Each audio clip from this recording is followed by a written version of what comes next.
Voilà, si on veut résoudre un problème de dépassement, voilà, la première chose à faire, c'est de représenter un schéma de ce qui se passe.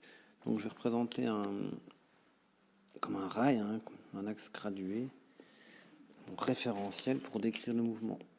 Ok. Alors moi je vais choisir que le mobile A part de l'origine et que le mobile B, lui, se trouve ici à 5 mètres. Donc ici, on aura le A et ici, on aura le B. Qu'est-ce qu'on nous dit? C'est que A part à du 6 mètres par seconde.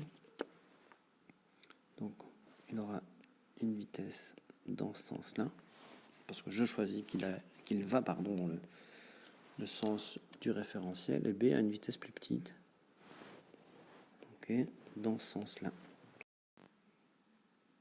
Bien, alors qu'est-ce que j'ai écrit ici? J'ai pu écrire que la vitesse de A, c'était du 6 mètres par seconde, et la vitesse de B, 4 mètres par seconde. Pourquoi j'ai mis des vitesses positives? Parce qu'elles sont dans le sens du référentiel que j'ai choisi. Donc, A part de l'origine, B à 5 mètres. Donc ça, c'est une photo de ce qui se passait au moment initial en t égale à 0. J'ai mis des noms mes axes, le temps en secondes, et ici, la position en mètres. L'origine est là. Une seconde, j'ai choisi ça. Et pour l'échelle de la position, on va mettre ceci. Donc ici, je vais mettre 2, 4, 6, 8, 10, et ainsi de suite. Ok. Donc mon mobile A, il part en 0, et après une seconde, il doit avoir fait 6 mètres, puisqu'il roule. Il avance, à du 6 mètres par seconde. Après 2 secondes, il doit avoir fait 12 mètres. Et donc, je sais bien que la loi qui relie la position en fonction du temps, c'est une loi linéaire du premier degré, donc je dois avoir une droite de ce genre-là pour le mobile A. Donc là, j'ai sa position en fonction du temps. Pour le mobile B, lui, il part au même instant, donc il va partir aussi en t égale à 0, mais il part de 5 mètres lui. Donc il est ici. Quand il part, sur la position X, il part avec une vitesse plus petite, 4 mètres par seconde. Donc il faudrait qu'à chaque seconde, il ait fait 4 mètres. En voici 4. Et puis après une seconde encore, il fait encore 4 mètres. Une seconde plus loin, 4 mètres. Une seconde après. Et ainsi de suite. Avec 2 points, j'ai assez. Hein. Je trace. Et voilà. Alors qu'est-ce que je vois? Je vois à un moment donné qu'il y a un endroit, un instant, pardon, où ils ont la même position. Donc, à cet instant-là, on peut dire qu'il y a dépassement, parce qu'ils ont tous les deux une vitesse positive, donc ils vont dans le même sens.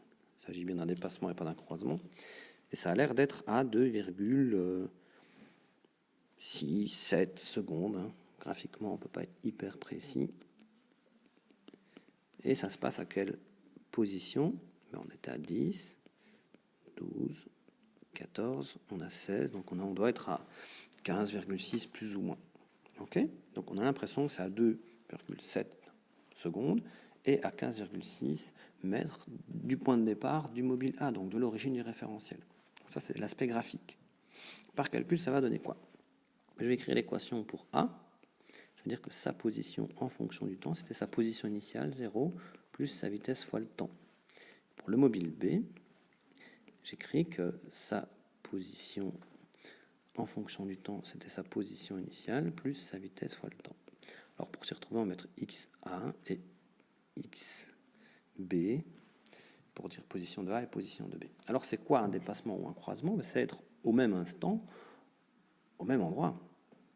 Donc il y aura dépassement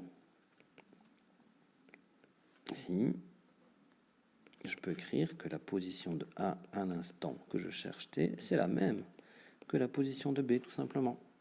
Et donc je vais pouvoir écrire l'équation de A égale l'équation de B. Donc 0 plus 6 fois T, ça fait 6 fois T, égale à 5 plus 4 fois T. J'isole le temps. Pardon. Donc, je vais avoir 2T égale 5. Et donc, je trouve que le temps, 2,5 secondes. Alors, graphiquement, est-ce que c'est ça que j'avais vu? Nous, on était plutôt à 2,7. Pourquoi j'ai pas le même résultat? Parce que j'ai pas été super précis quand j'ai tracé mon graphe avec la tablette. C'est pas bien, mais c'est comme ça.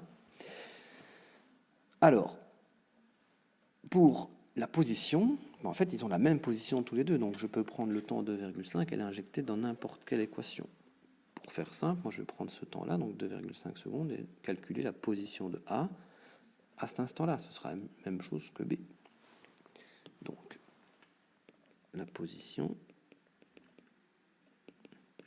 je vais calculer pour A, je cherche la position de A après 2,5 secondes. Et on me dit c'est 0 plus 6 fois. Donc 0 plus 6 fois le temps, donc 6 fois 2,5, et j'ai la position. On trouve 15 mètres. J'ai terminé. Il y a eu un dépassement à 2,5 secondes à 15 mètres de l'origine du repère. Voilà comment on peut faire.